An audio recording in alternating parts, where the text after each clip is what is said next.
Okay, is it working?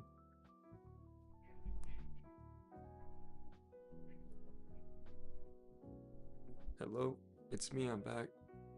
Are we live? Just looking to see if there's opportunity in the market today. SPY looks pretty good overnight. Looks like we have, in my opinion, a fair value gap around 684.35 on the 4-hour chart, and on the daily chart there's a small fair value gap. Just a couple wicks on the down and upside, just a gap in between them. Well, I don't know if you wouldn't technically consider it somewhat of a fair value gap. On the daily chart, it's kind of interesting. On the 4-hour charts, it's a fair value gap. On the 4-hour chart, right at 684.89 actually, it looks like. So SPY could definitely continue going a little bit higher today. I would actually expect it to, possibly, but it could also, it has this bit of a channel it's in, so if it wants to get down under like 678, then it's probably gonna pull back a little bit.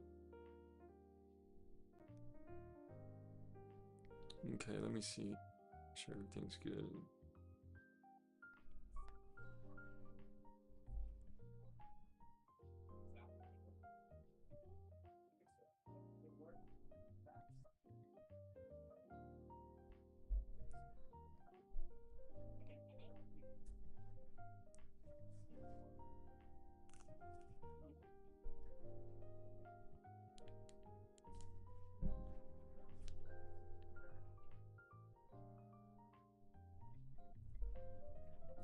All right, here we go. SPY looks pretty good. I think it's good for upside today. Well, 682 at 60 already.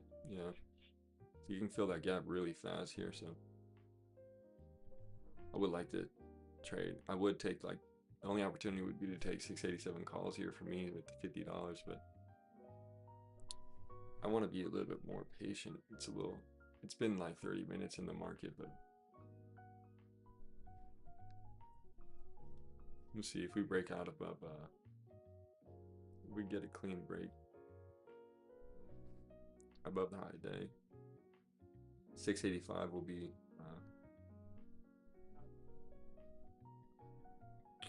685.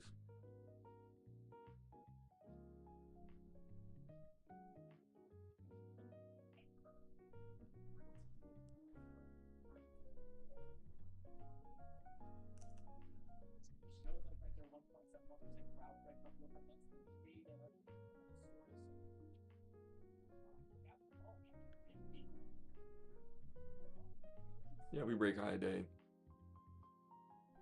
I would consider it for a scalp, just because I think it's reasonable for us to move up to 685, fill this little fair value gap. There's another one that's even higher, but all the way up at 692 on the 4-hour chart, just 2 fair value gaps above.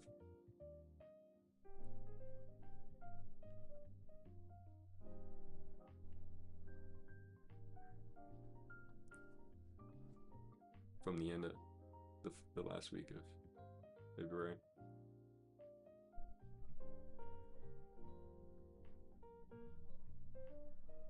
But we probably don't make it up to the other one, 692. Probably just react from the first one.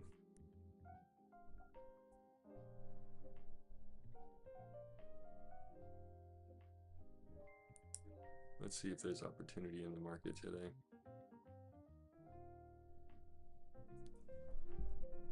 Also, I have this paper, Trading with $50,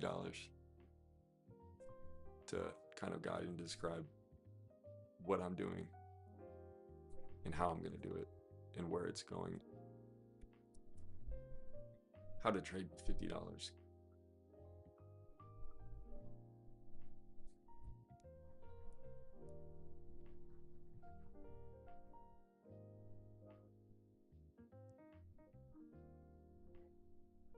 The current account balance is $50.41 right now. My trading Thinkorswim account, and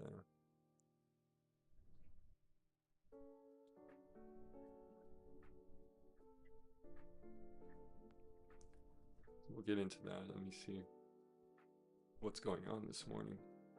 Apple dropped their new laptop, the MacBook Neo, pretty chill, but it's basically just a glorified iPhone with a big screen. It's like the MacBook Neo is basically, I was trying to think about what to call it. It's like basically an iPhone.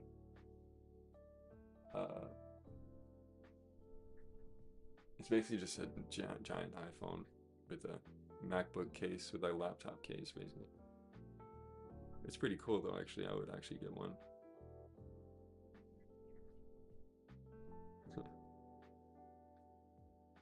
The new MacBook has 8 gigabytes unified memory. That's rough. Coming from Peter Steinberger, the creator of OpenClaw, which was just acquired by OpenAI last week. 8 gigabytes of memory is tough. That's tough. They use the A18 chip, which is the same chip from the iPhone 16, which is why I would just call it an iPhone, glorified iPhone or whatever. It's worse than a Mac. I mean, it's worse than an iPad, worse than a MacBook Air, better than a Chromebook though. So they might just win.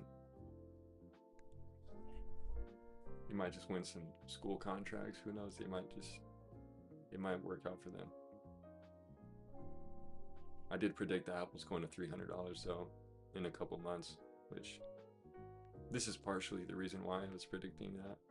I believe that they're dropping some new stuff, but I also think that they're going to be talking a lot about their what they've been doing with AI, potentially integrating other AI models like OpenAI's GPT series or even their own proprietary models, which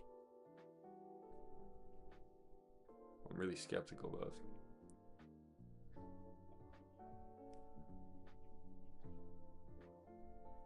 But I think Apple will be a winner with Google and Tesla. I think Tesla is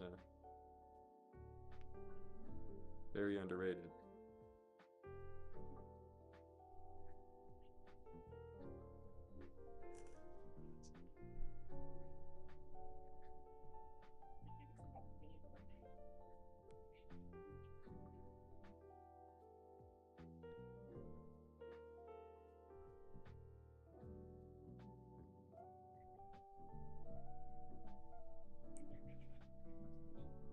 Okay, so let's check out this paper really quick.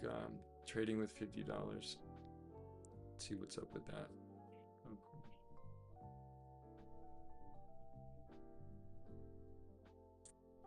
So, why $50? Okay,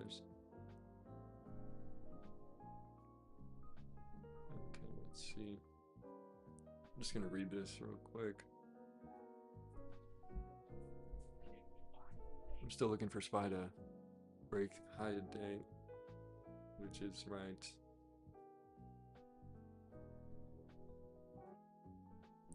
683.50. Let's see. The chart looks good. Looks bullish.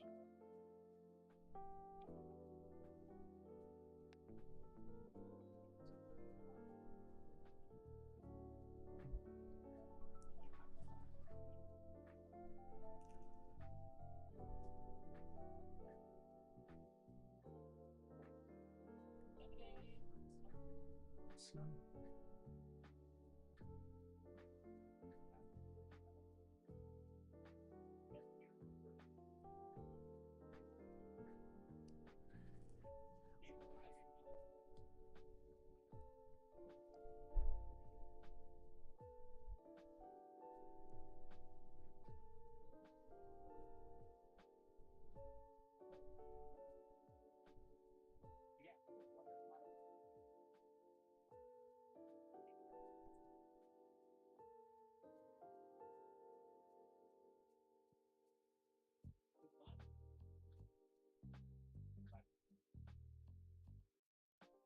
Yeah, if SPY breaks 683, I think 685 is coming up pretty quick.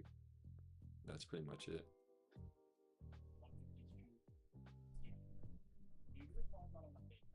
Easy gap fill, 685.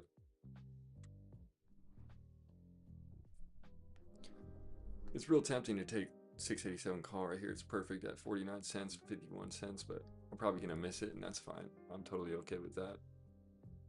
I see the trade here. The 687 call would be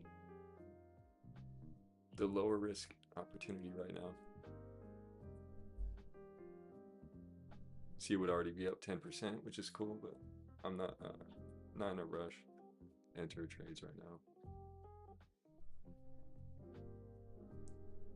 So, $50 trading with $50. Why $50? There is a version of every trader that believes the account is the problem. That with more capital, the decisions would be cleaner, the patience longer, the discipline more natural.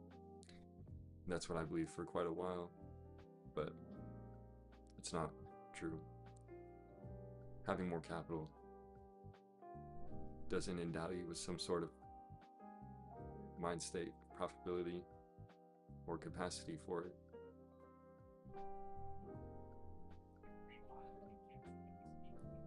It's precisely the belief that ensures larger accounts will be destroyed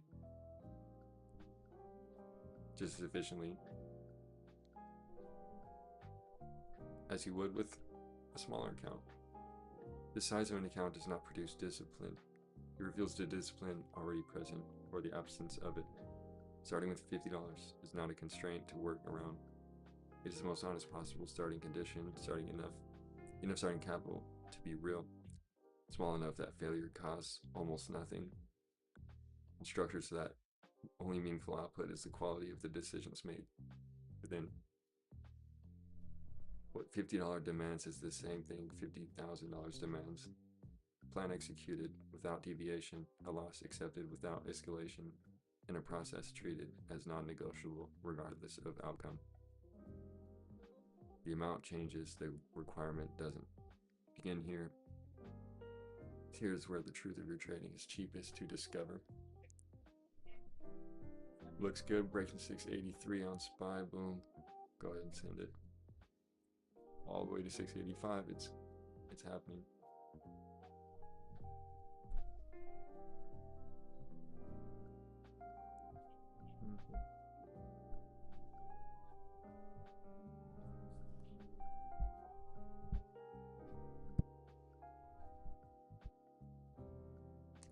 Accountability.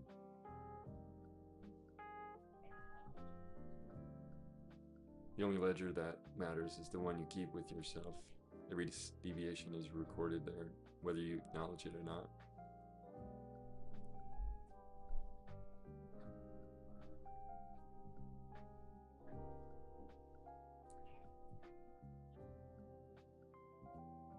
Real accountability is the private discipline of keeping the agreement you made with yourself in a calm moment when under pressure, the pressure of a live one. It is a refusal to renegotiate your own rules mid-trade because the market has moved in a direction you did not anticipate. It is sitting with the uncomfortable position inside the parameters you define rather than reaching for a justification to exit early or staying too long. Beginning with $50 sharpens this. When the account is small, every decision is visible in proportion. 20% loss is 20% regardless if it represents $10 or 10,000. The habit of honoring the framework, of treating the formula as fixed and the rules as binding, is built at this scale precisely because the cost of breaking is enough to survive and high enough to notice. A trader who cannot be honest with themselves at $50 will not suddenly become honest at 5,000. The account grows, the character doesn't change unless it's worked upon.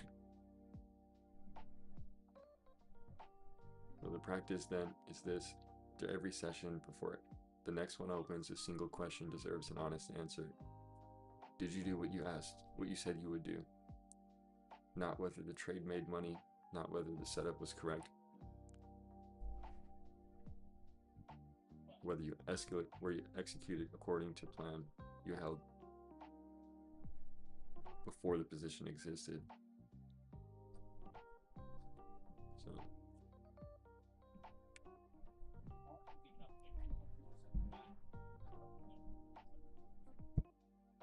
following the plan is cool when you have a plan.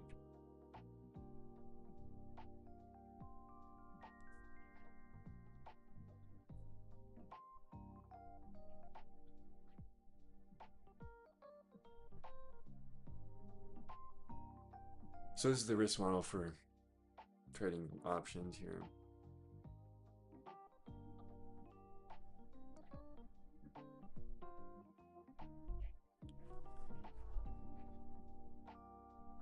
It's just a little bit of a framework for what it would look like to scale up a $50 account, if it was possible and if it was achievable. Mathematically it is, and so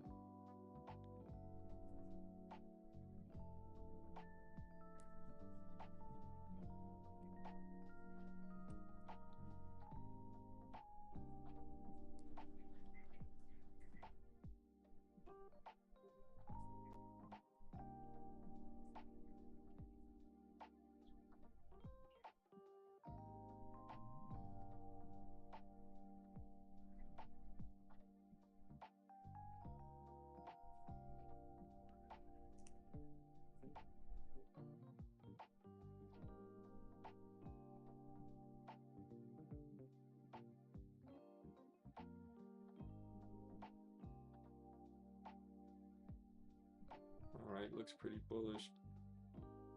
683.40. Here we go. Getting momentum now. 687 calls at 54 cents.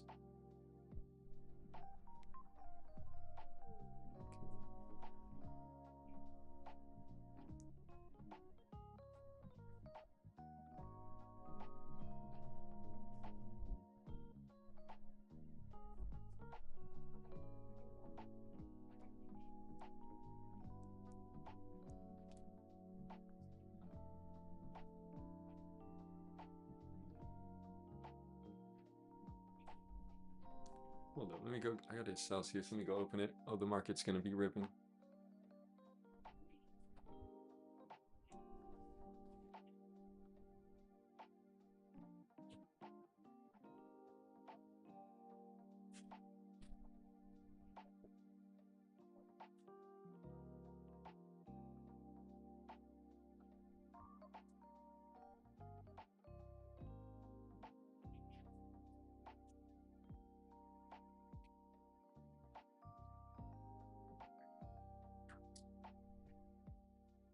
Send it. SPY's going right to 685 today. You bet that.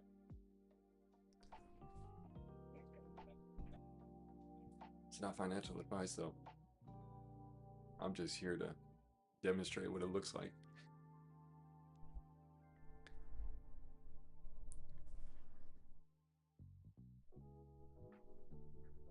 To scale risk, manage it effectively.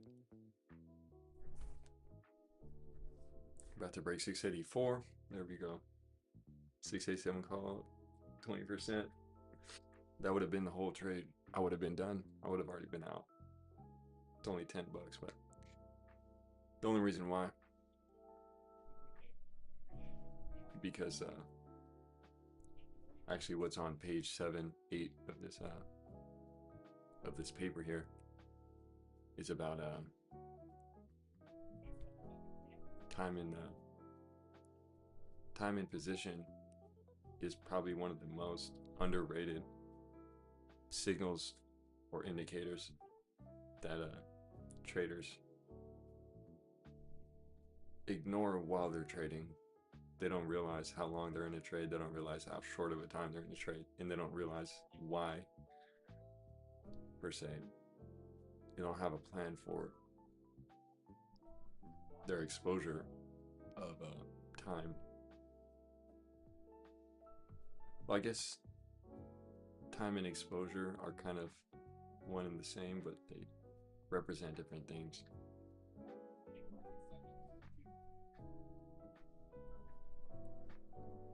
Well, time is one form of exposure, and then exposure is referring to risk.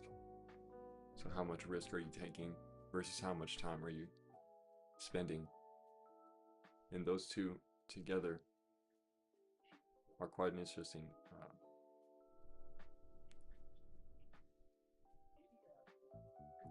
to think about in terms of day trading. And I think it's really important. No, the rule that kills it counts.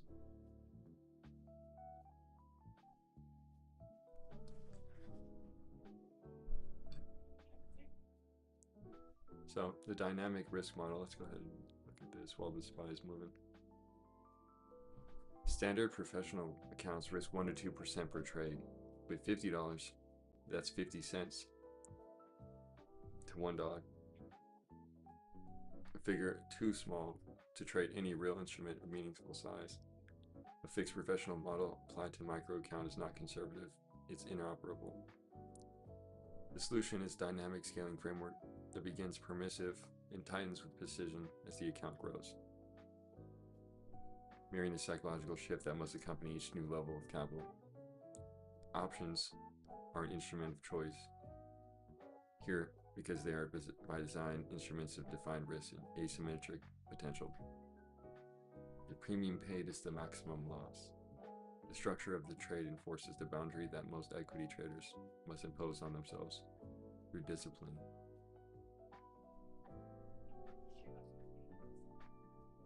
Okay. Used correctly, the structural constraint as a feature removes one of the most common failure modes before the trade is ever open. Used without a sizing framework, the leverage embedded in each contract amplifies every psychological error at the same rate it amplifies every correct decision. The instrument does not determine the outcome, the framework does. So for phase one, and this is all theoretical. Phase one, you risk 20%. Obviously, you can't risk 1%, 2% on such a $50 account. It's just not going to happen. There's 685 right on the money. That's it. I missed the trade though, but that's fine. 687 calls at 90 cents now, so that's really good. That would have been a 100% trade. 100% on the 687 call. From 683 to 685 right now. About 20 minutes. That would have been a good trade, but it's okay. Let it happen. So,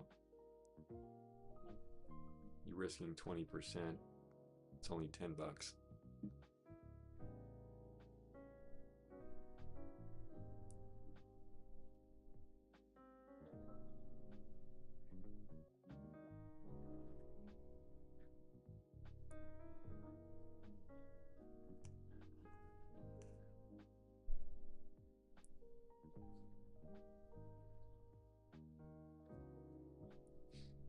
And so I'm just gonna pull up there's a chart here. You can see everything laid out. This is the way.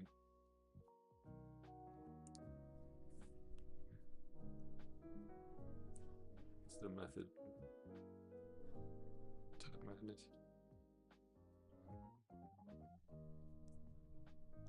This is ideally the way to get out. This is ideally the way to get out the streets. This is ideally the way you get out the 9 to 5 and you work 5 to 9 like me.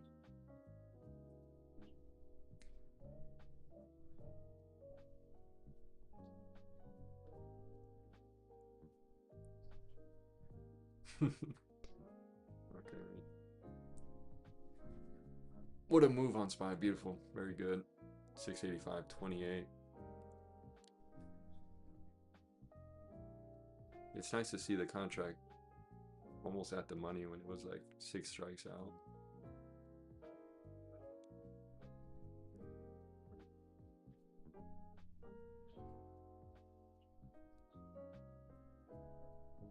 So we filled in the gap,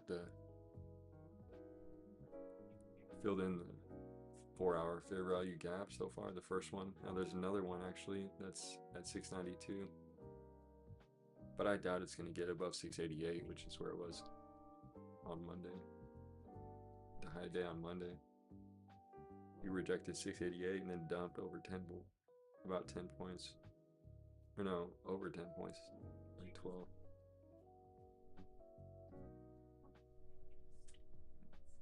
Good move on SPY.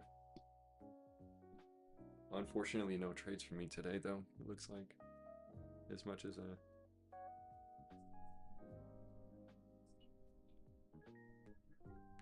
trade was right there, but I had like the problem with the trade is that I wouldn't call it hesitation, but I had like probably a minute or less to decide to take an entry when the contract was specifically below 50 cents. It would have to be 48, 49 cents for me to even consider getting filled on it with $50.41 in my account. And I didn't have enough time to consider that. It hasn't even been an hour in the market. Ideally, I'm not trying to take trades after the first hour or two. Ideally, I would take trades that set up or scalps after the first 30 minutes, but in the first 2 hours. So that's kind of the plan to execute. And this morning is a great example of how the trade would look, taking the 685 call, 687 call, 683.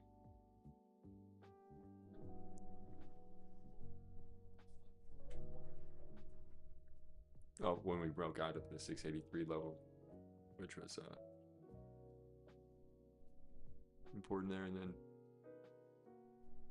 kind of magnet right to that fair value gap on the 4-hour chart and just filled it in. Now it looks like it could reject right off of that area, which is not surprising. It probably comes back down to 683.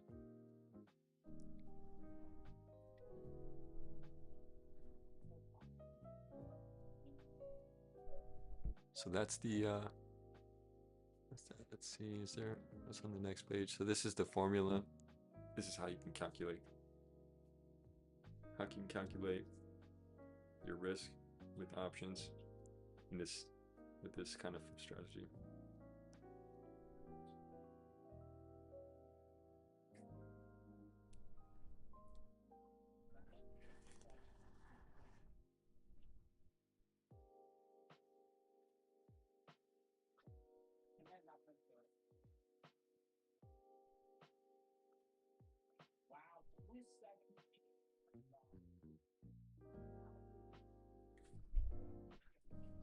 Ripping, let's go.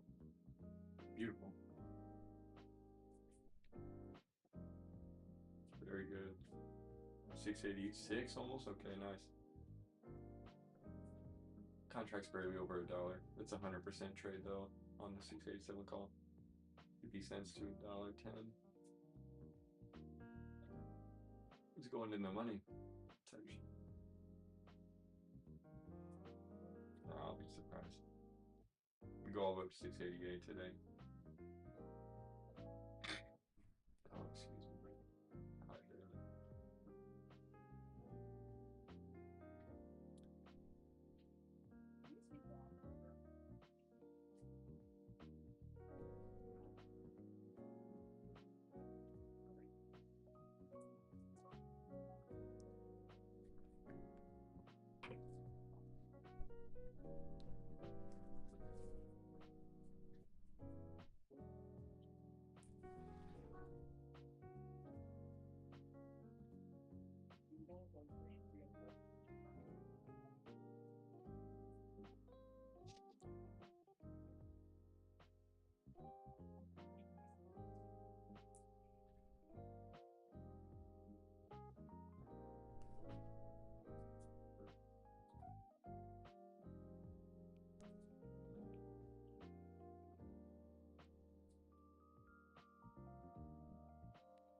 looking at anything but SPY.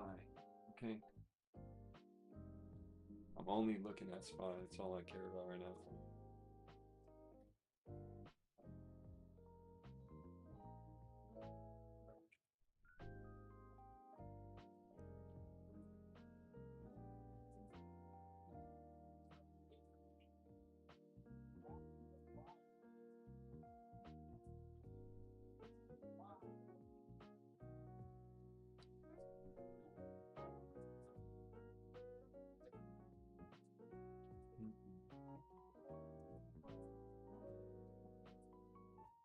All right, I want to share the strategy that makes the most money has the lowest win rate. Losing often forces discipline. Every entry must justify itself. When you are right, the magnitude of that return is the edge. The strategy with the lowest win rate, with the highest win rate, accepts the worst risk to reward. To be right more often, you concede magnitude. The winners are frequent and small, and if the edge depends on brevity, one poorly timed move destroys what many wins created. Neither is safer than the other. They're different expressions of the same problem: time and exposure. Like I mentioned earlier, the longer you are in a trade, the more probability skews, for better or for worse. A high win rate strategy held too long turns a manageable loss into a painful one. A low win rate strategy sized too large won't survive to reach the wins which justify it.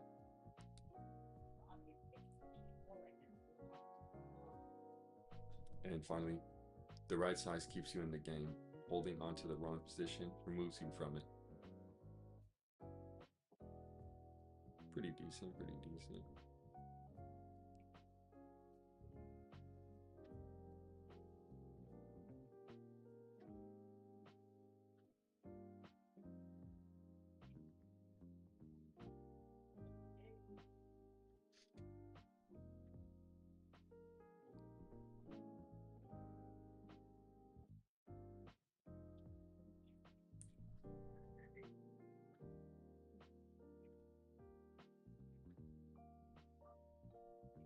You think the VIX still gonna pass 30? No, probably not. I don't think the VIX is gonna pass 30.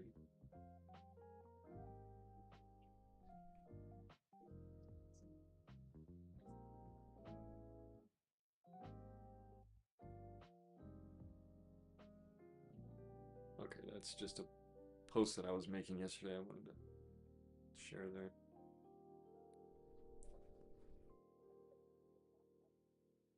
It's pretty chill.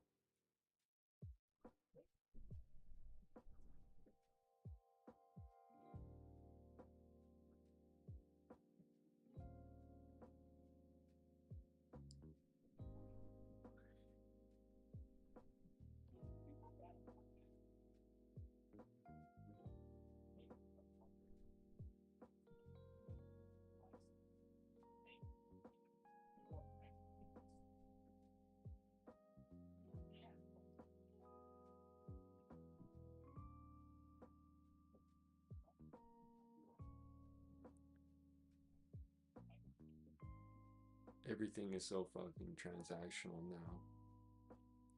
For real, for real. But that's not a problem. Transaction is actually like another word for communication, which they fail to acknowledge. That's why the market is so great. It's the great exchange, the grand exchange. I grew up playing RuneScape and basically day trading in the grand exchange on RuneScape.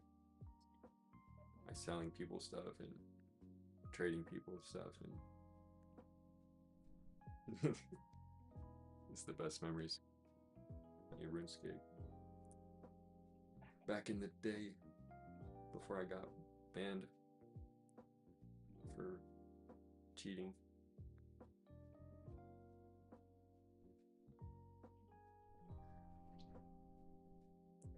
The transaction is another form of communication.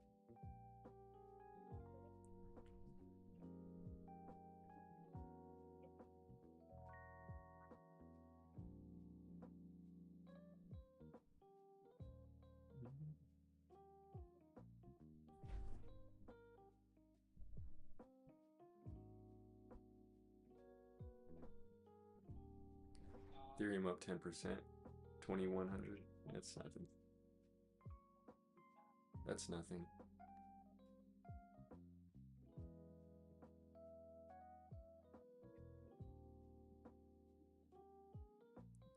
Everybody's excited that Bitcoin's over 70K. Like, come on. Come on. Come on.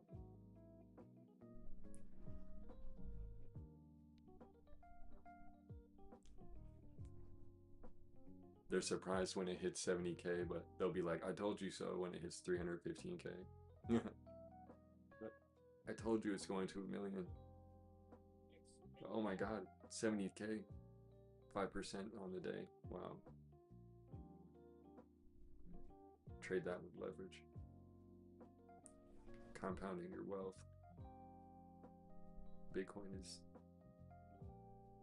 underrated, even to this day. Blockchain is underutilized. It's underprescribed. It's misunderstood, actually.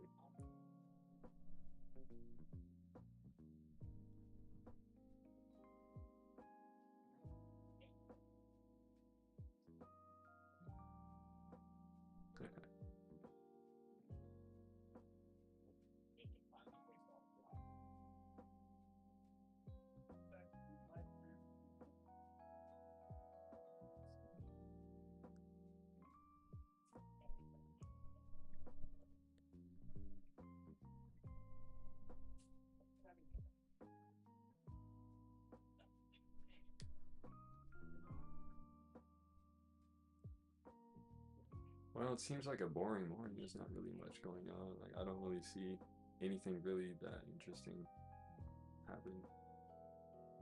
SPY pulling back a little bit.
Stomach is true.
far into the market.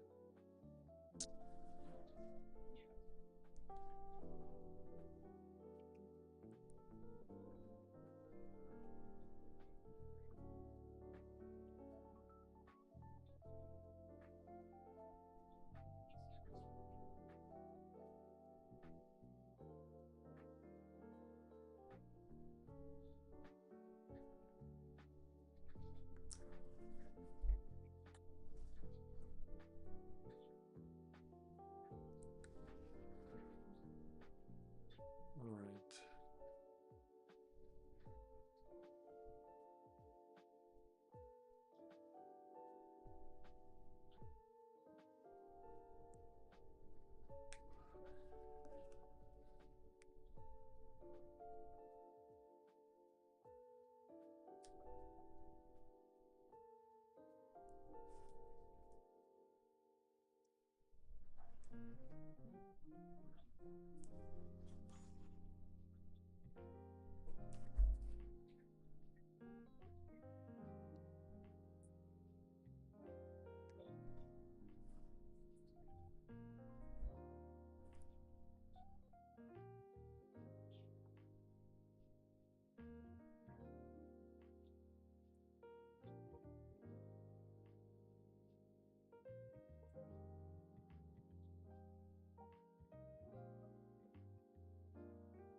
Dope.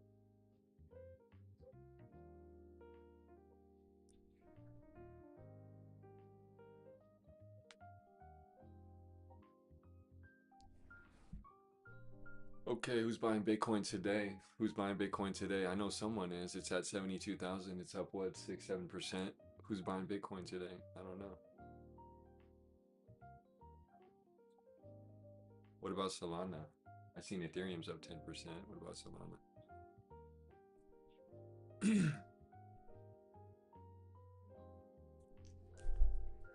Man, that's crazy.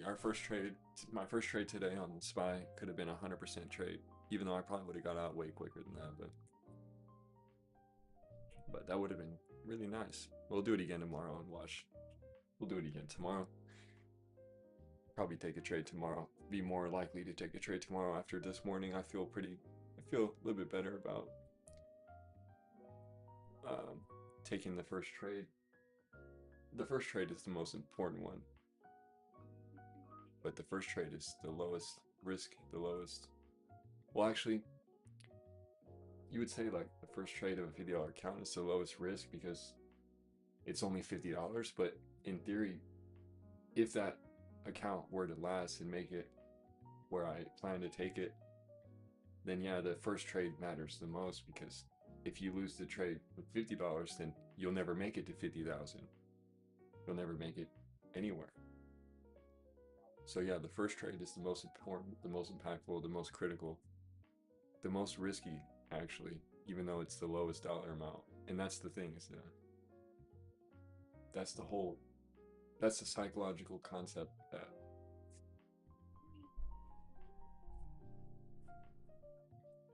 it's like similar to the whole time and exposure thing about why you take a trade, how long you're in the trade, how much you put into a trade. Those are the questions that you have to answer and be able to, you know, you have to understand the plan on the upside, downside before you take an entry. I'm just thinking tomorrow I'll feel a little bit more confident to actually take an entry, even if it's a loss. It doesn't really matter.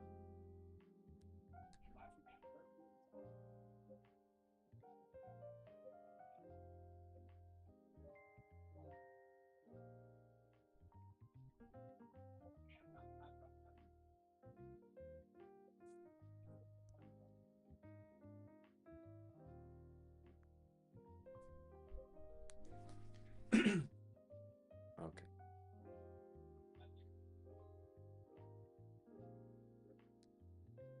let's see what's happening on Twitter. The Big X, the Big Apple. Big Apple dropped their MacBook Neo. Isn't there the robot called the Neo robot from X? Wait, no. There's a Neo robot from 1X that's also on X, where Apple posted their Neo MacBook on X. I mean, we're going full circle with the Neo and X. Like, they are cool little names, right? Like Neo and X. And what else? What else are we calling our open cloud? So like, just using animals for relatability. It's more entertaining that way. I'm not gonna lie, I really want to get the X card. I'm not going to lie to you. I'm gonna do everything I can, and I hope Elon's listening, because I'm gonna do everything I can to get approved to get the X card so I can get X money. And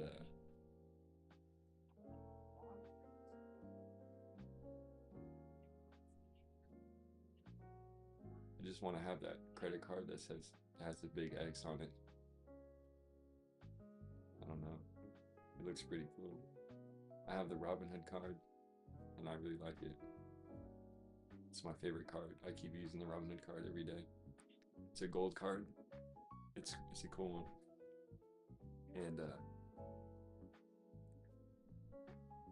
I'm just looking forward to getting that X card. X credit. The Everything app.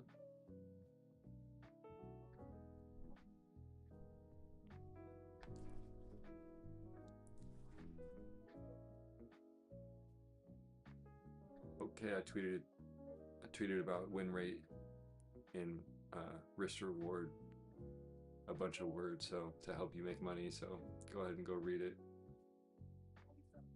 A bunch of words. A bunch of words. Your Wings opportunity at the Motley Fool. See, I'm supposed to be working for the Motley Fool, but I'm actually looking for an opportunity. So if anyone has any contacts to the Motley Fool, I write a bunch of papers. Like these are obviously different, but I write a bunch of stuff, and I do a lot of research, and I'm looking to do a lot more. And I have a publication as well I don't talk about. I'm trying to do a lot of different things, mostly around finance and economics and the advancing fintech, technology in finance. So if anybody knows anyone at Motley Fool, hit me up. I'm trying to write for you. I'll work 20 hours a week writing for you, whatever. I'm looking for an opportunity to write for a publication like the Motley Fool about stocks specifically.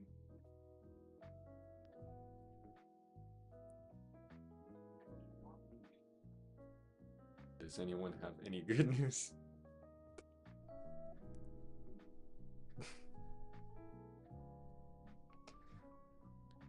I don't know why these tweets be like so dumb in my For You page, and they're funny though.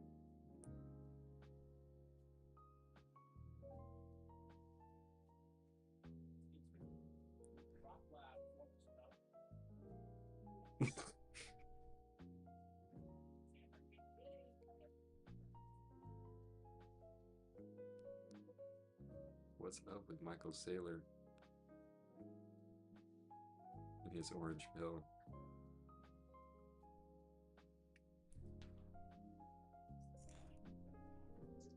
Okay, I think SPY's going higher.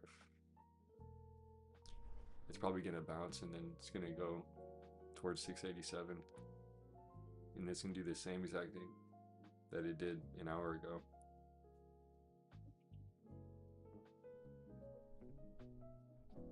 We'll see. That's what I'm thinking. No trades though. Probably not.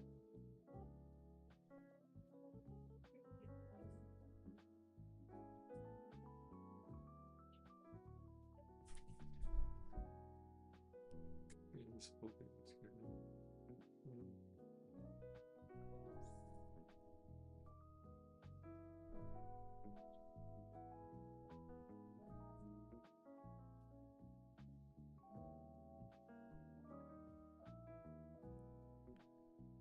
I don't know about that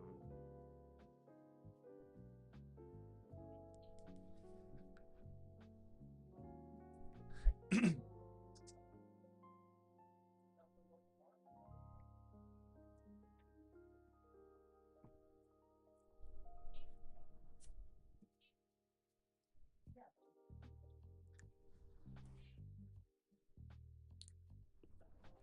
Bro, what is that, bro? That feels like a fucking.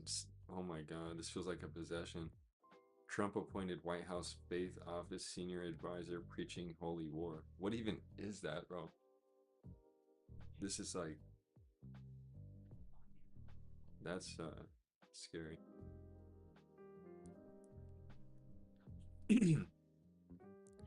What is up with that? I was hearing about that last night. They're preaching like.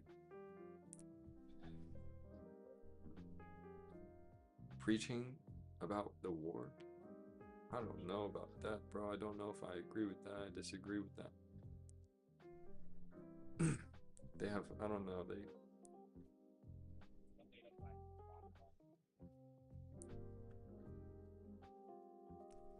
obfuscate a lot of their directives and intentions.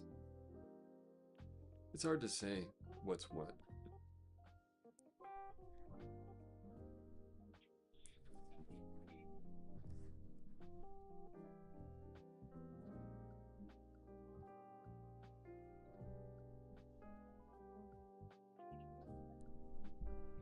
Okay.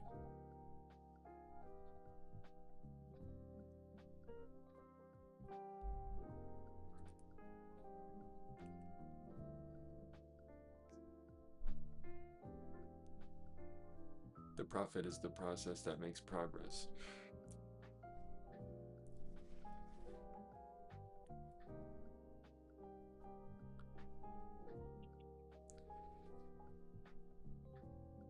Okay, cool.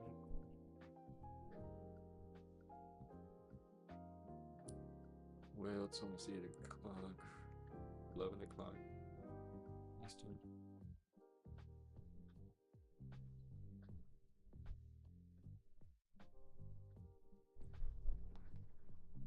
I don't know why. I feel like Twitter's dead this morning. Like, it just be like dead. When I look at finance Twitter sometimes, it's just dead. Finance Twitter needs like more life, bro. Like, it's like just dead. A bunch of people like just shilling random coins and then like a bunch of like brokerage shills. That's basically all it is brokerage shills and then people calling 0DTE trades on their timeline, which is chill.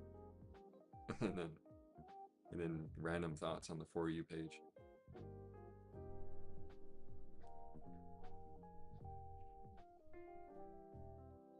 Maybe it's just a slow morning.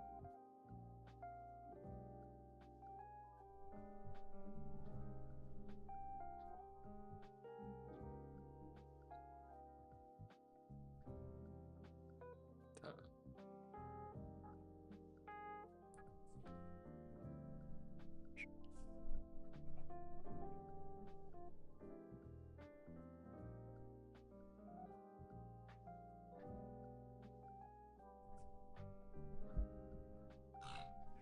excuse me. Okay.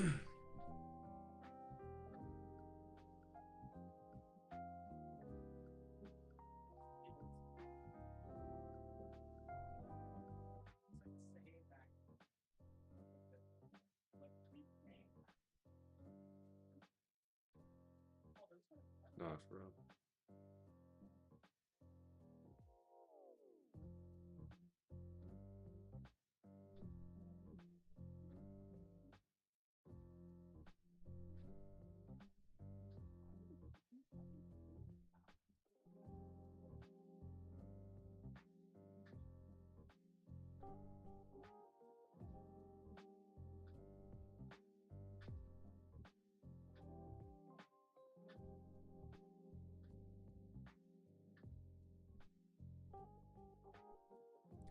Okay, just doing a little outreach to someone. I was on a call with this guy last year actually about psychology trading in the markets. He pivoted over to SaaS from trading. He's not a trader, he's just like a coach.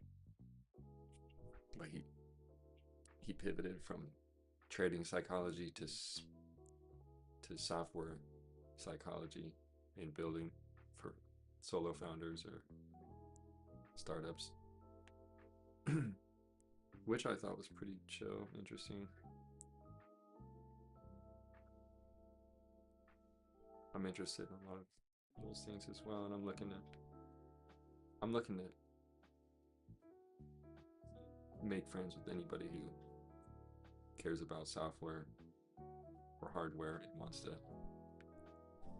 put them together or create new unique products or services. They say SaaS is dying. Software is so easy to create now, which is great. It used to cost like hundreds of dollars to take a day trade. It used to cost tens of dollars even to take one trade or even to buy a stock. So that's the friction of access. And it's the same thing with code and with software. So it would cost a lot of time or whatever experience or knowledge to learn code and to be able to create software 10 years ago. But now anyone can create software with a few sentences, but that'll only take them so far. There's a lot of things that still distinguish people who are good at what they do and people who are pretending to know what they're doing. And that's what is the problem right now, is a lot of people pretend to know what they're doing or that they have experience just because they bought a course or because they spend 30 days on something. I've been trading for 6 years, since 2020. I made like 50,000 on AMC January 27, 2021.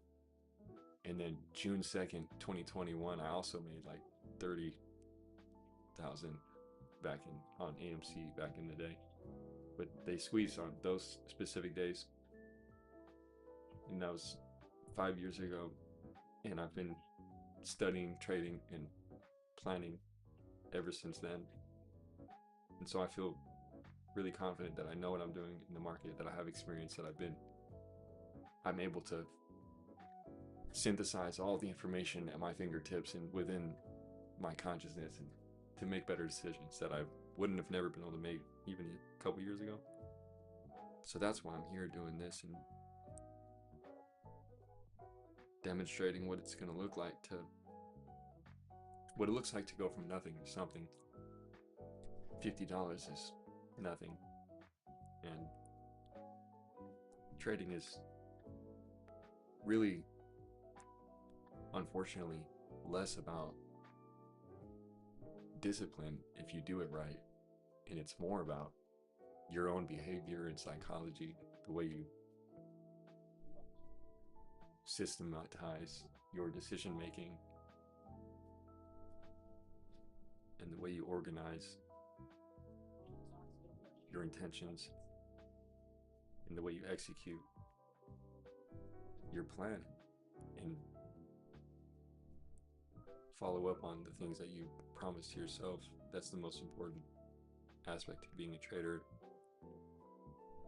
in a business in general.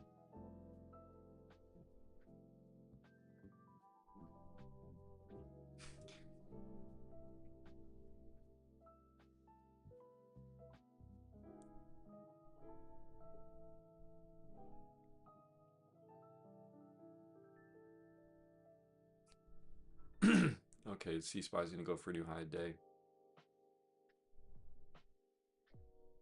Honestly, I don't know. Let's see what the options chain looks like.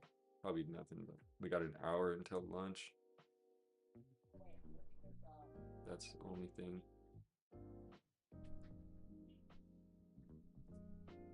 685.80.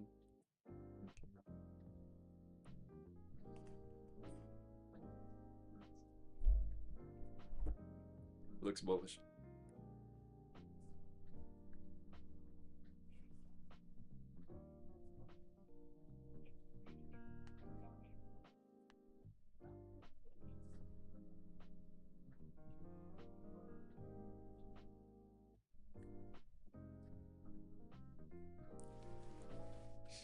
Actually, the 688 call is at 49 cents right here. Low-key feels worth it again, but I'm gonna miss it again. It's at 52 cents now, 3 seconds later. Like, it is what it is. That's just the way the market works. You see what I'm saying? I pulled it up, it's at 49 cents, which is exactly the price that I would need it. But I have like 2 seconds, and then 3 seconds later, boom. But it's at 50 cents. I could enter it, but I don't know. Ideally, what I would want is for it to clean break above the high day and the price of the contract at the 688 strike be 49 cents at that very moment. That would be the perfect situation for me to enter for a scalp for the momentum on the break of high day. Now, that's probably not what's going to happen because it's just below high day and the contract's at 52 cents. So the opportunity for me is degraded. And if I went out to the 689 and spent $28, it doesn't work. It doesn't make sense. To me, it's not justified to take a $30 trade and try to make 30% on it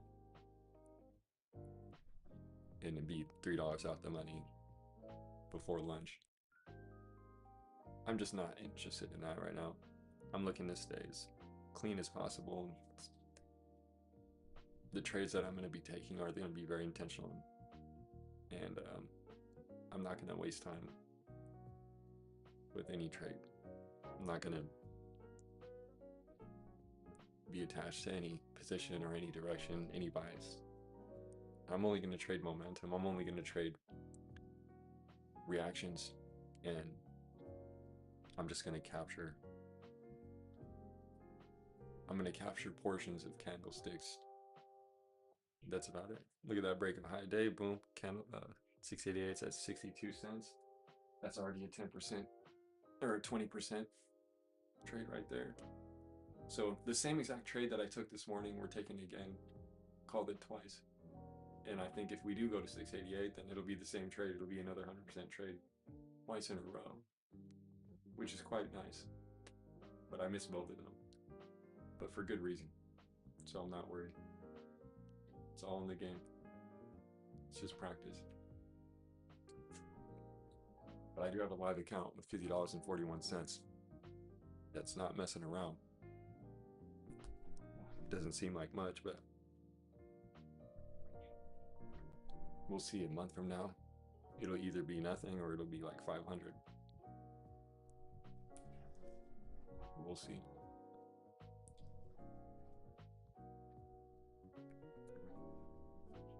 Yeah, it's a clean break, but where's the momentum? Let's push 688. I mean 687.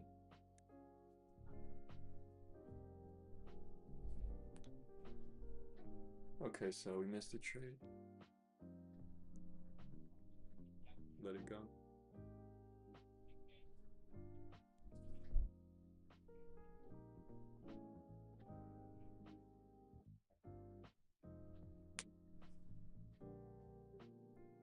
SPY double rip. That's what I'll call it. Double rip. And for me, it's a double miss.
Is it gonna rip or not?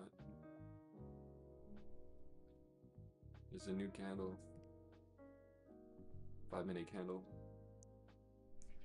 Above high day, basically.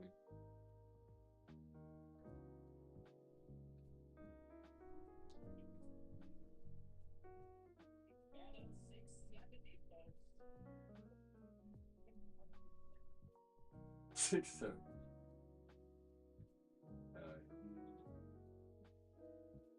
Yeah, send it. Okay.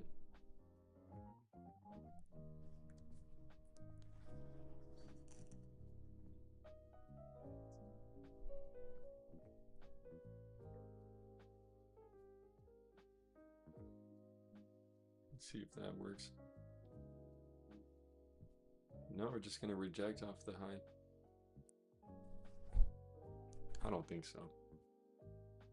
Not so fast.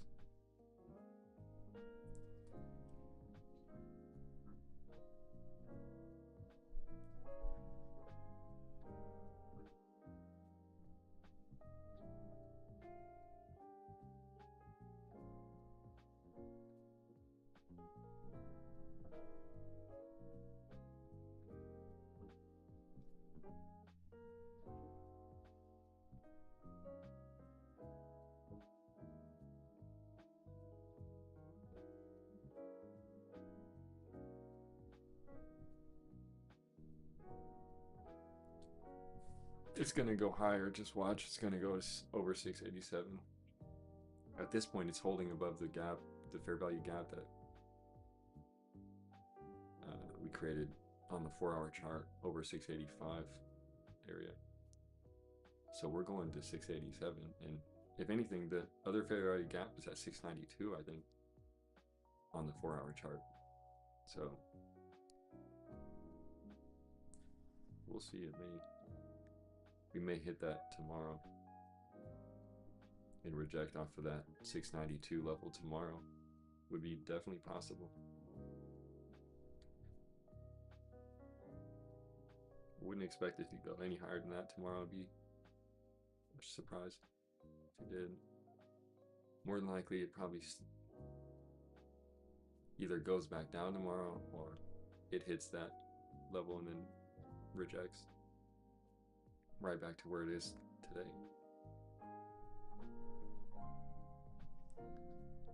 So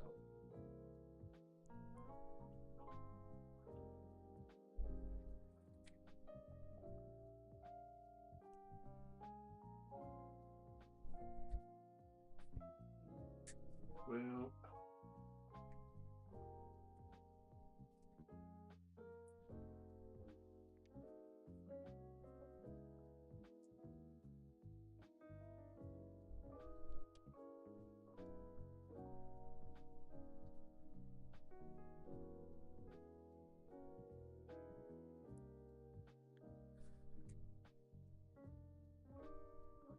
okay, it's gotta be like something.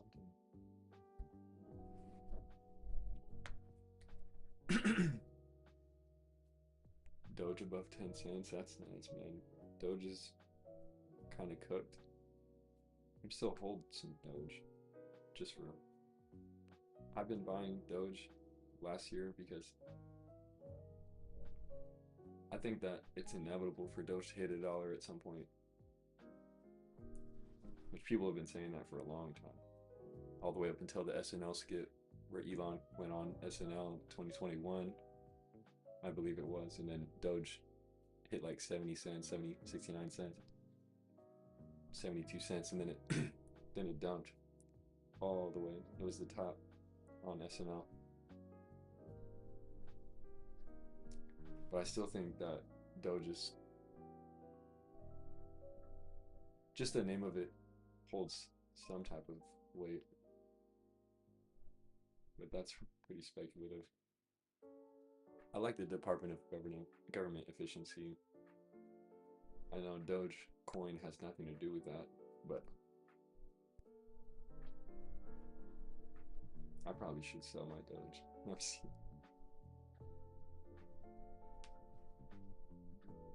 Crypto's just fun.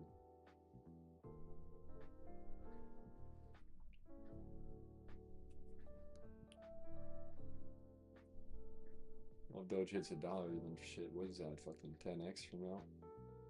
It's at 10 cents. I mean, shit. What is it gonna go to zero? That's the thing. It's like Doge isn't gonna go to zero. I mean, maybe it goes to 1 cent. So okay, you lose 99%. That's probably worse than making 1,000%. It's probably I don't know. The risk to reward on Doge is weird. I have no idea. It's worth it.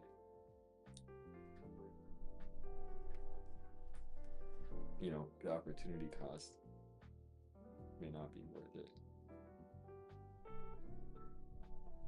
But it's a good way to diversify. You put 1% into Doge, then what could go wrong?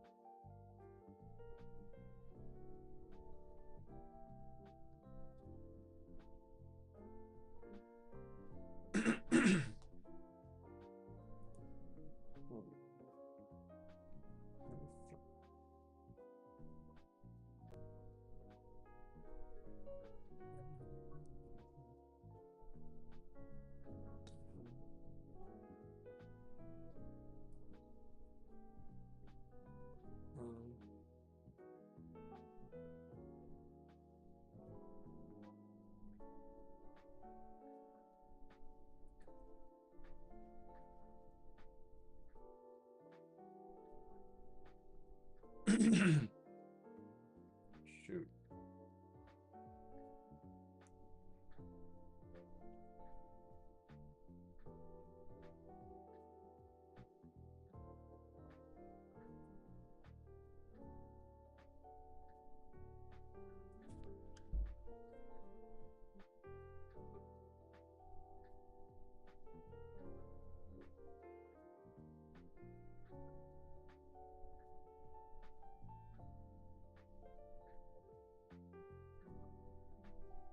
Okay, red candle on SPY. It's gonna flag out or what? Or is it gonna put an M? That's the big arch right there. Look at the big arch on SPY. The big arch.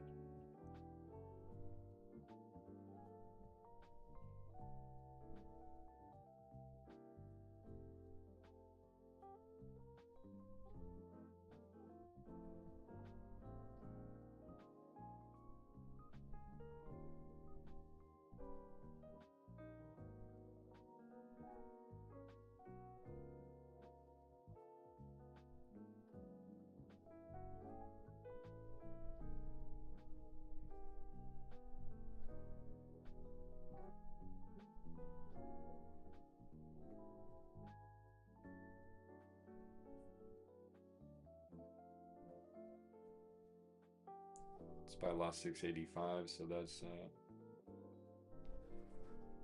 no good. The longs are invalid.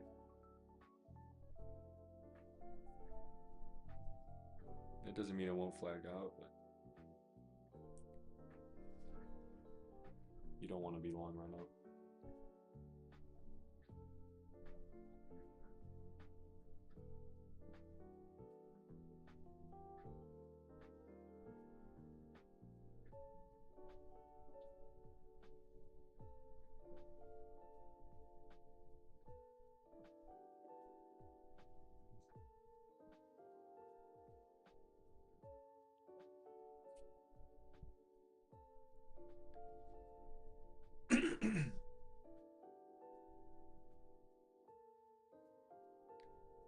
The Pentagon is reportedly about to ask Congress for 50 billion in extra funds for the special military operation in Iran. That's crazy. 50 billion for war. For what's the reward? If war is risk, then what's the reward? That's the question that we must ask.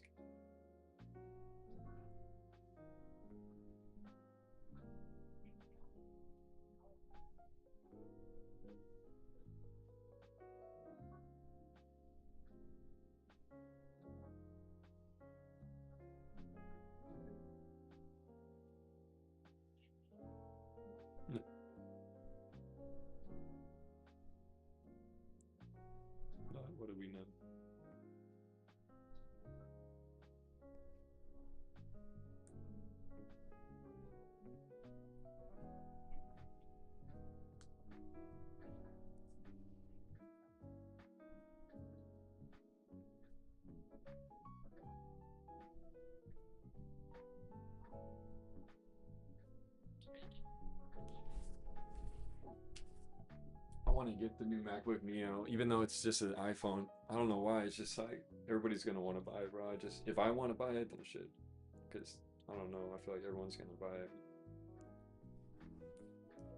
Yep, Apple's going to 300 in like a week, confirmed. Like a month. I mean, I said it's gonna happen in 4 months, but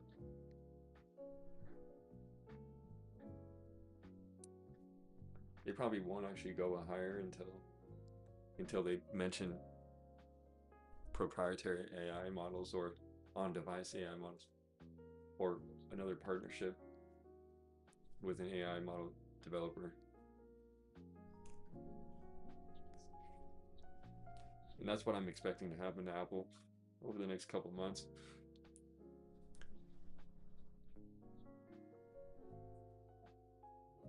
Apple, I don't know. I just think it's probably going to be one of the best performing stocks of the next few months, based on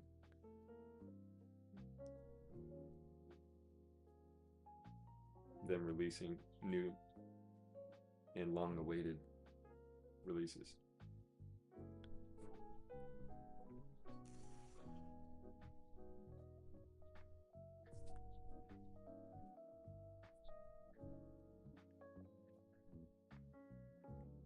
The only thing with the new MacBook for 600 bucks is the size. Like, if you could just spend 100 bucks to get a couple extra inches, or like 100 bucks per inch on the screen for your MacBook, that would actually be pretty tight. You get like a 16-inch MacBook Neo for it would be like 900 bucks to get an extra 4 inches. Just a theory. It would be cool if they would let you do that. I would get a 20-inch MacBook Neo and I would use it. I would actually use it. But with the 12-inch, I don't know, man. I don't think I can do anything with a 12-inch laptop. But then again, the two laptops that I have are 13 and 14. For 600 bucks, I mean,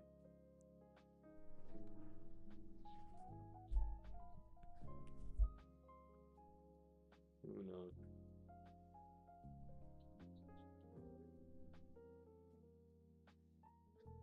The MacBook has a real big learning curve, though. I'm not gonna lie. I just started using the MacBook this year, basically, and I really don't like it as much as I want to like it. It's just so annoying. Coming from Windows to Mac OS is terrible.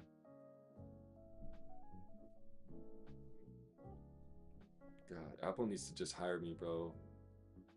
Like, damn, if Apple just hired me to do quality control on their,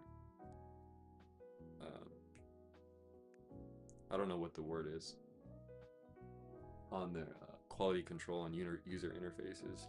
That's what I would want to do for Apple, do quality control for the user interfaces, because just coming from Windows to Mac, there's so many flaws that I feel, well, I know Apple probably wouldn't consider them as flaws, but that's the thing, is they can be done in the Apple way. And with the Apple aesthetic, it's just like when you go and look for certain things, or you go to click a certain button, it like almost doesn't exist, and you have to literally do a Google search to figure out where a simple button or function is on a MacBook when you're getting used to it. Like, it just feels not intuitive coming from Windows,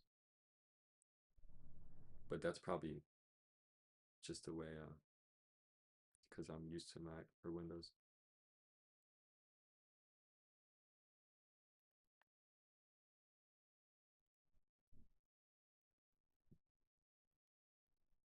And maybe that's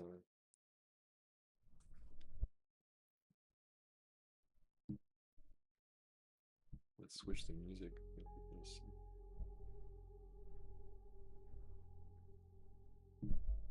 Let me turn it up. Let's see.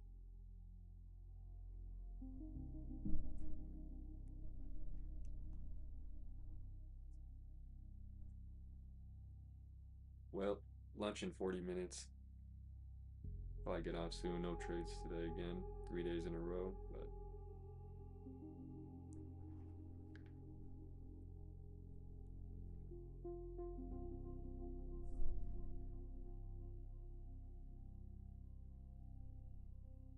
people have been talking about that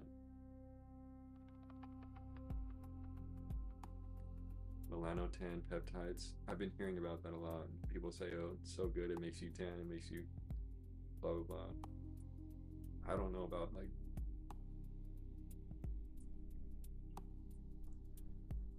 the fact that nobody knew what a peptide was like 5 years ago is kind of an issue for me. I don't like supplements. I don't like any of that kind of stuff at all.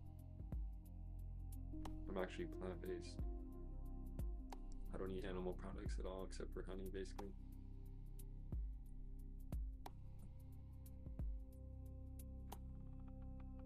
So I don't know, I just question a lot of things like that.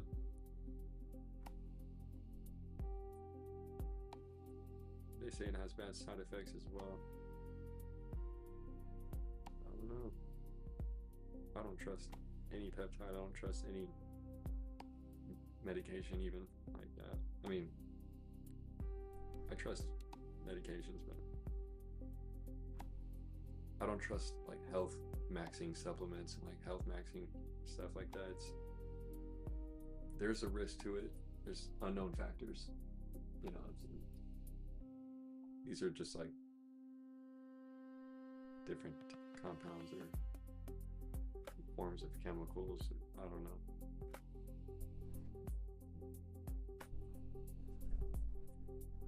Give it another 5 years and then we'll see what people's opinions are on it in 5 years.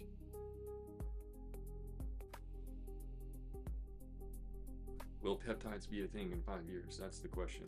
Will they be more regulated? Will they be more normalized? Will they disappear? Who knows? Until then, I'll be day trading for financial freedom.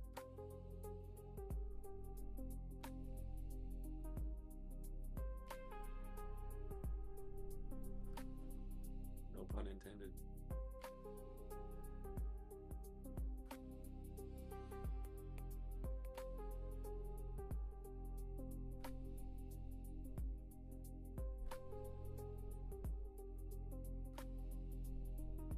Exponentials.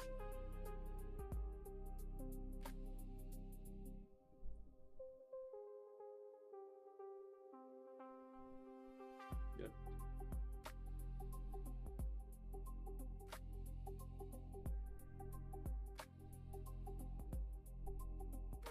Whoa, whoa, whoa.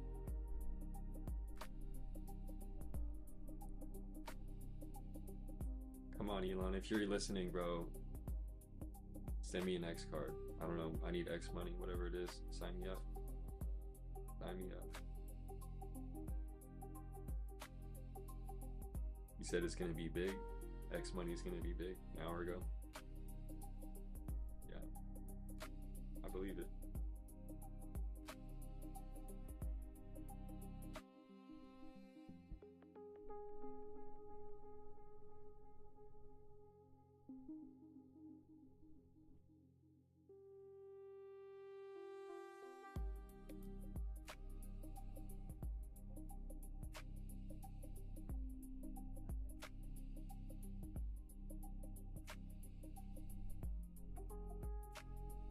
Well, the market, pretty boring here.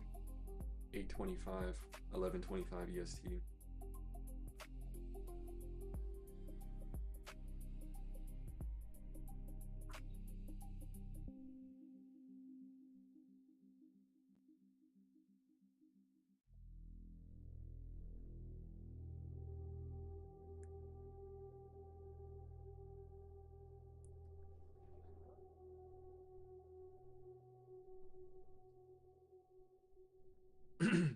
So let's see.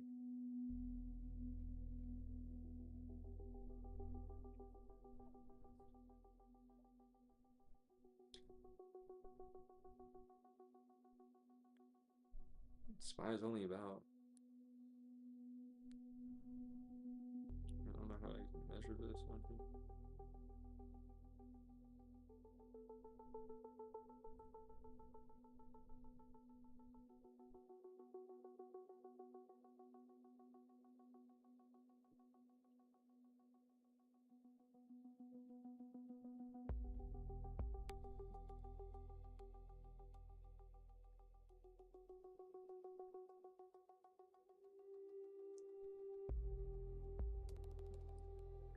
SPY is only down less than 2% from the all-time highs. So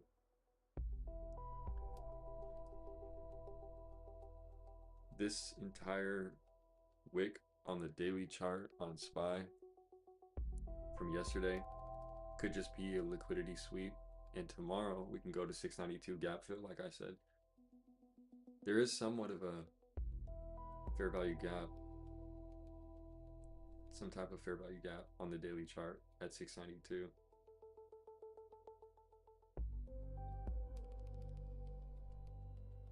Or 693.28, I think.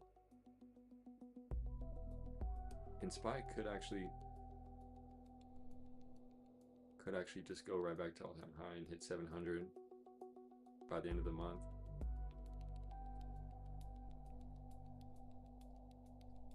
But also, that's kind of being pretty optimistic.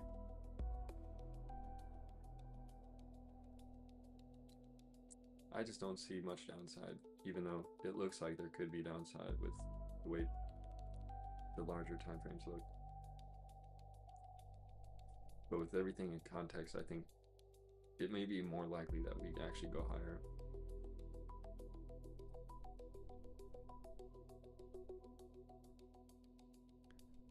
In the weekly chart,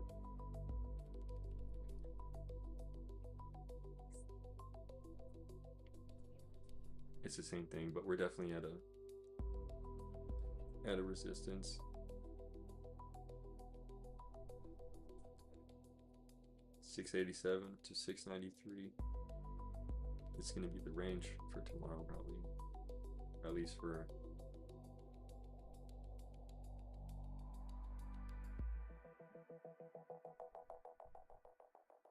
the open. 693 to 688 ish, something like that.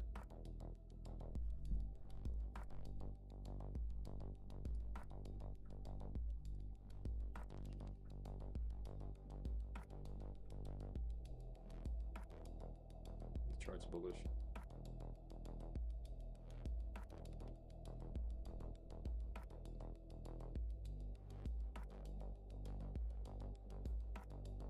The gap we made yesterday, we didn't close. We closed it this morning.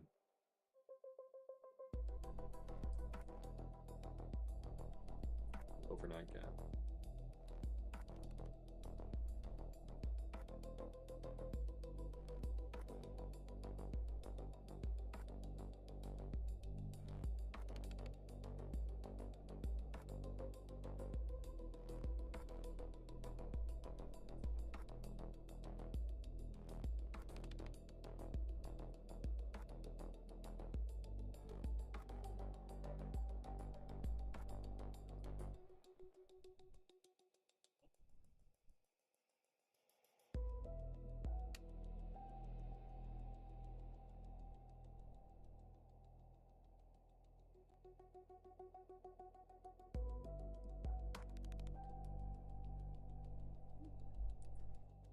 All right, let's see.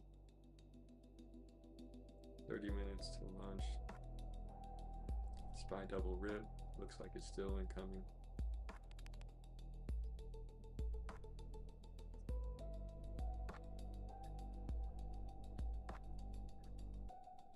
What's this one?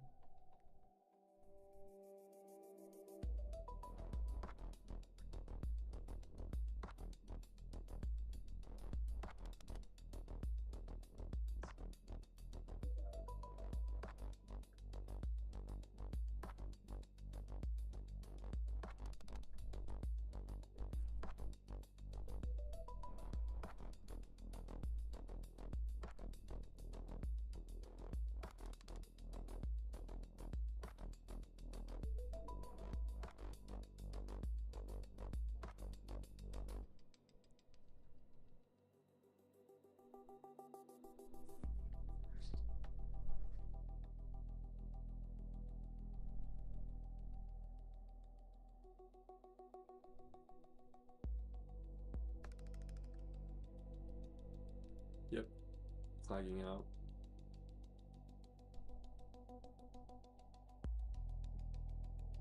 It already broke the high day. Let's see if it goes again before lunch.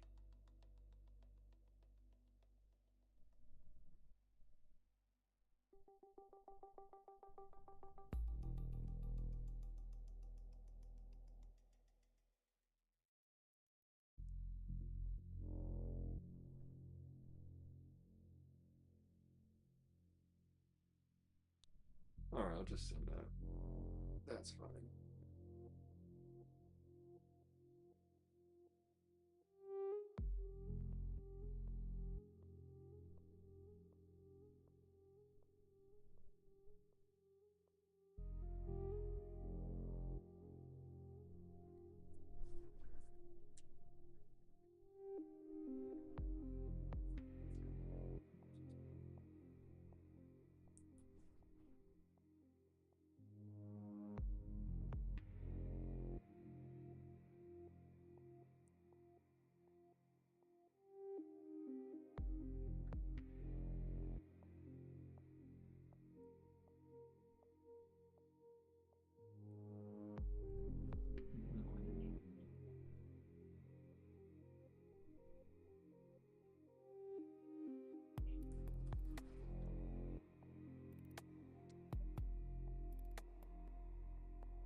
I'm bullish for the next 4 months completely. That's my prediction.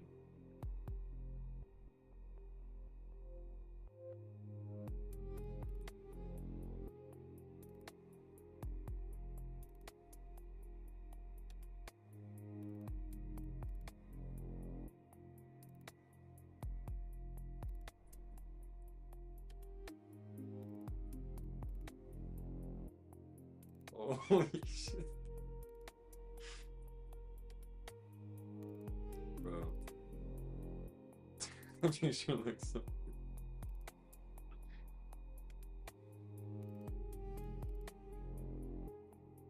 That's fire.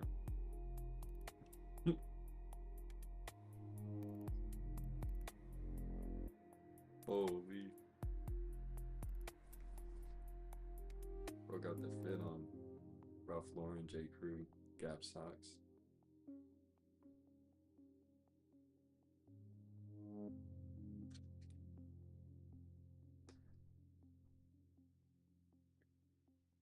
Oil volatility to linger even if Hormuz reopens.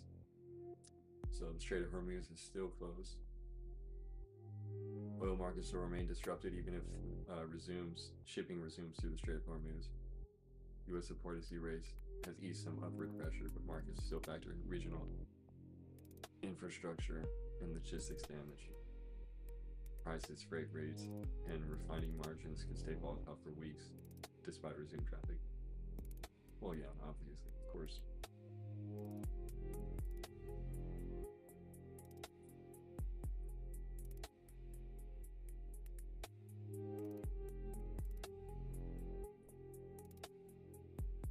Traffic through the Strait of Hormuz has dropped 92%. Wow. That's insane.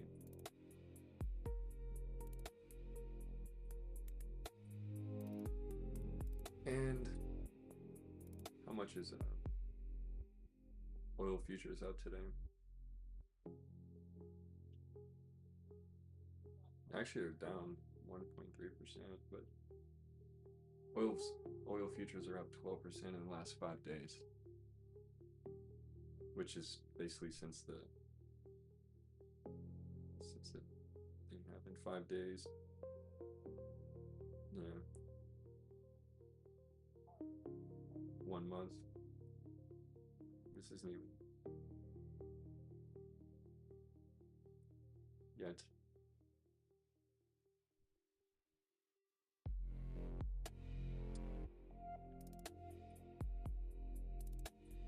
I wish there was a better way to look at it.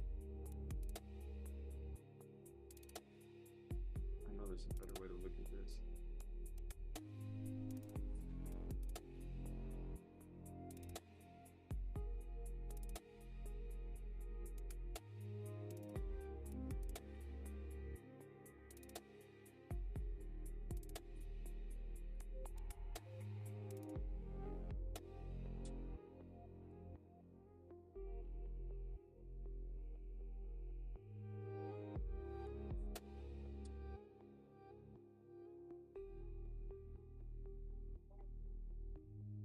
See, SPY will make a new high today. I think so.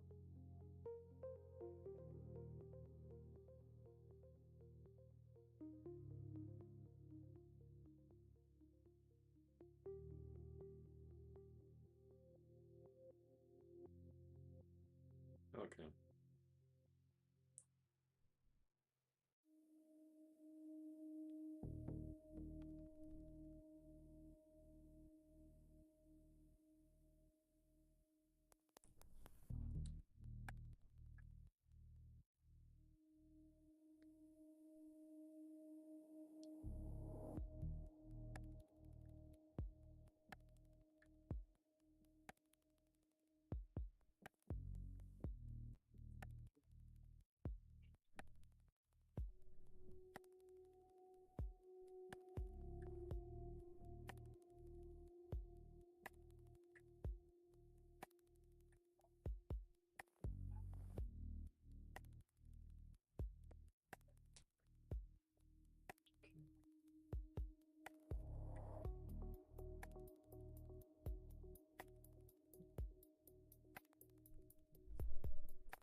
Well, no trades.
I don't think SPY's going to drop here.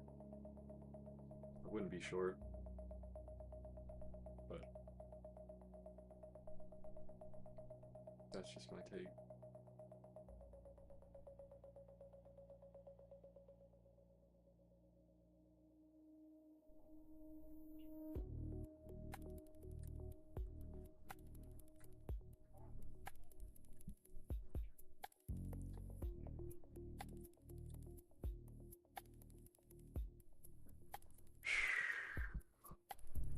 Okay, let me go ahead and remove this for now.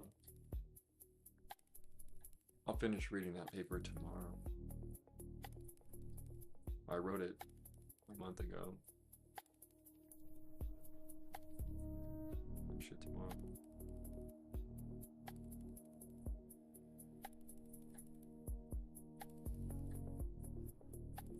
But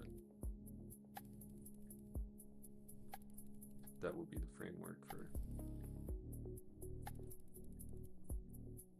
decision making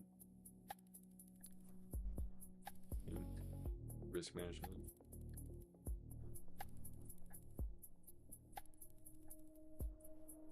With just the $50 account, or just a small account in general, scaling it up dynamically over time with a dynamic risk to reward and win rate that adjusts according to progress that I make.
Alright, well, I'm gonna be getting off here right before lunch. Lunch is in like 20 minutes.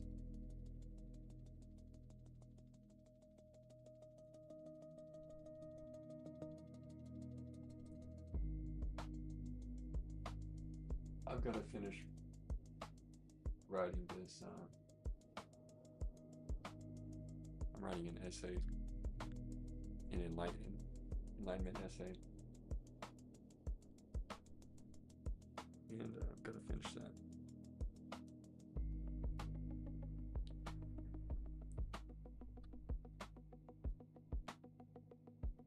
It's a big month. It's a big year.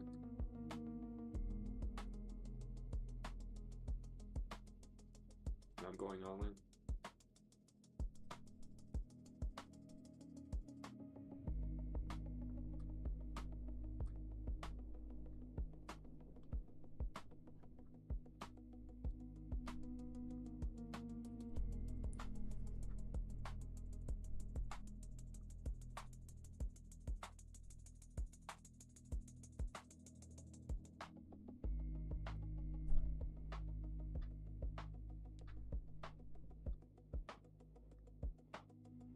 There's going to be some absolutely massive life-changing opportunities in the next months, years. You want to be there. You want to be prepared. You want to take advantage of it. And the only way to take advantage is to understand what it is and what the opportunity looks like.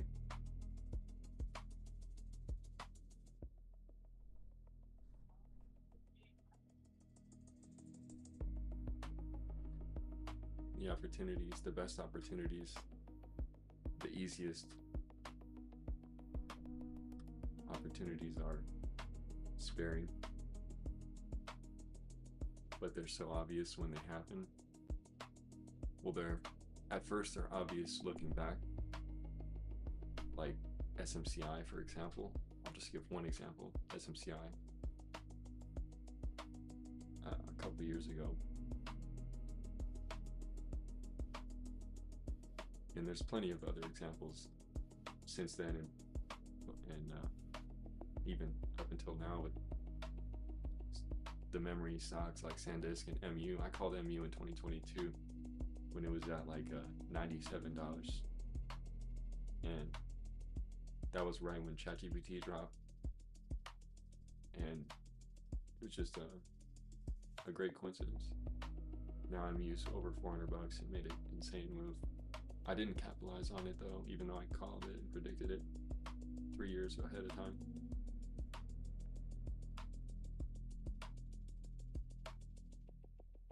Really 4 years. It was the beginning of 2022. MU was about $90 something. and I predicted that based on measuring historical volatility on the chart back to 2001, and then I just predicted it would hit, forget the price, but 200 something, $250 by the end of 2025, and then it actually happened literally so perfectly. It's kind of mind blowing. And then as soon as it happened, it went from 250 to 400, like because of the memory price hike a few months ago at the end of last year. Now it's just amazing. I made a post about it and everything, but MU was an insane trade. It was an insane opportunity that if you understood it and you saw it coming, then it was so easy to take advantage of it. And those opportunities are coming back. The market is going to give and present some of the most life-changing, readily accessible opportunities that anyone with as little as $50 can take advantage of if they spend enough time and gain enough experience and knowledge, wisdom through their own actions and experience, or through others who've already been there, who've already spent the time. So that's why I'm here preparing to take full advantage of what I know is true, which is the opportunity is in the market.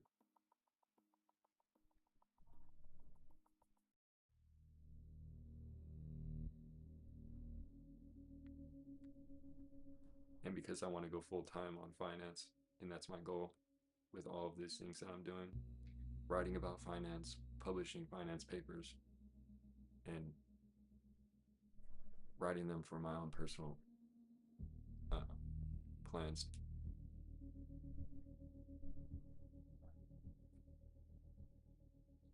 And then just day trading live capital in real time.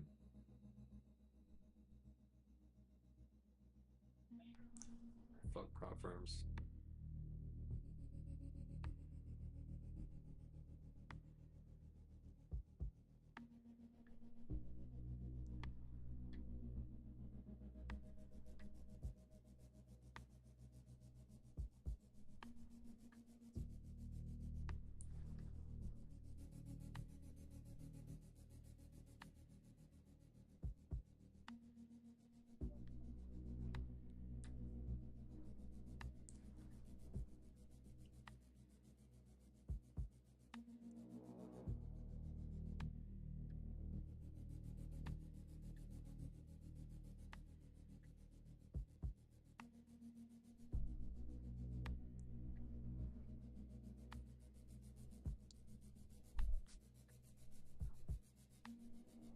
The big idea with AI is like with the internet,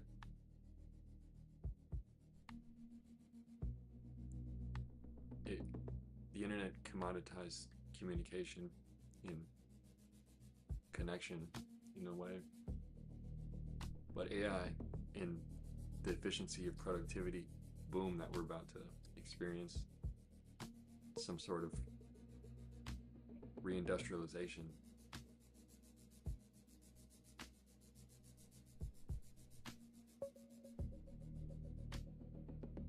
AI is actually more of a reorganization of power, reorganization of control. And what that means and implies is arbitrage. When there's a reorganization of power and control between the top assets and richest persons and powers, the redistribution of wealth and capital power invites arbitrage opportunities in the market and otherwise.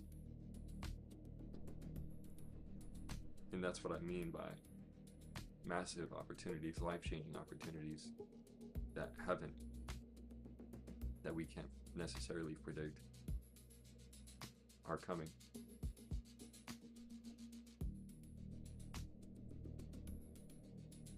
And all of that is true before, during, and after any market crash or correction as well. It really just is matter of preparation.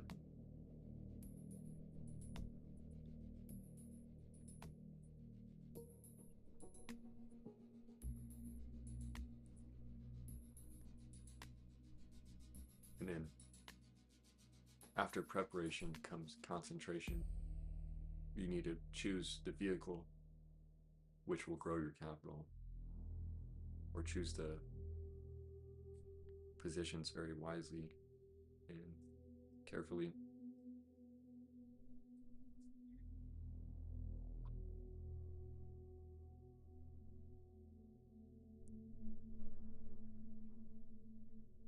And then after that, then it's about preservation and skewing it from concentration to preservation.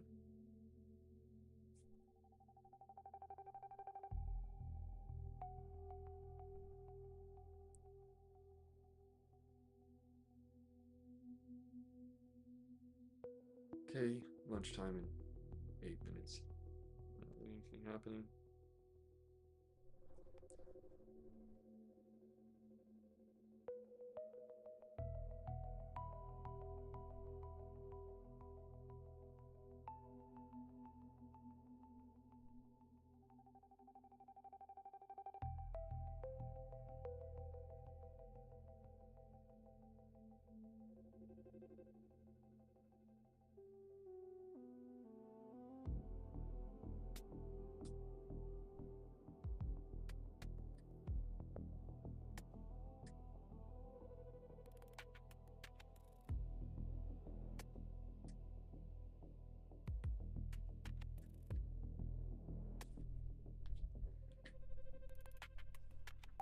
We're gonna break out here. Look at that. Looks good.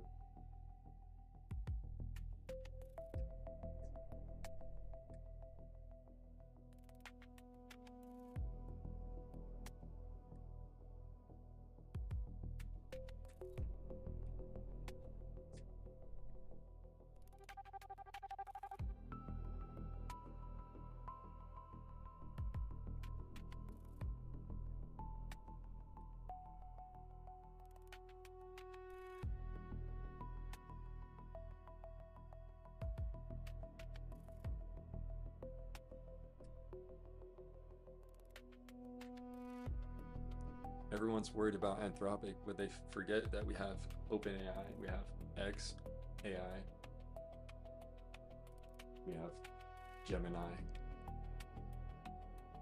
we even have Perplexity. I mean,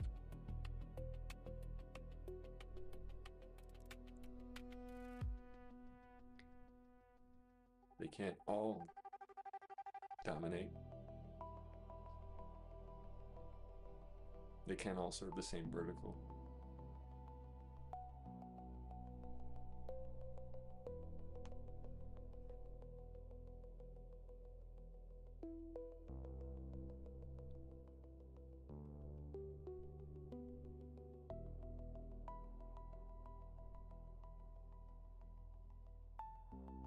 Tesla looks really interesting, yeah. Some type of falling wedge setup on Tesla. I wouldn't even consider that a bull flag. That's a falling wedge. It's like that's a great example of a falling wedge, not a bull flag.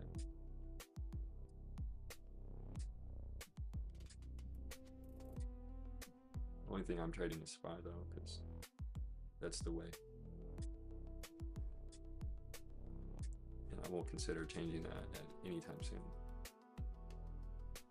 I won't even think about it. Alright, so it's about to be lunchtime. I'm gonna go ahead and get off and make lunch, do all the other things I gotta do. And we'll be back tomorrow. I'll be back tomorrow to day trade SPY and hopefully enter a trade tomorrow. Like the ones that we missed today, which were pretty good. And I think SPY is gonna make another leg higher here in a sec. But it's about to be lunch in 4 minutes. So who knows? Who really knows? You guys have a great day, everyone.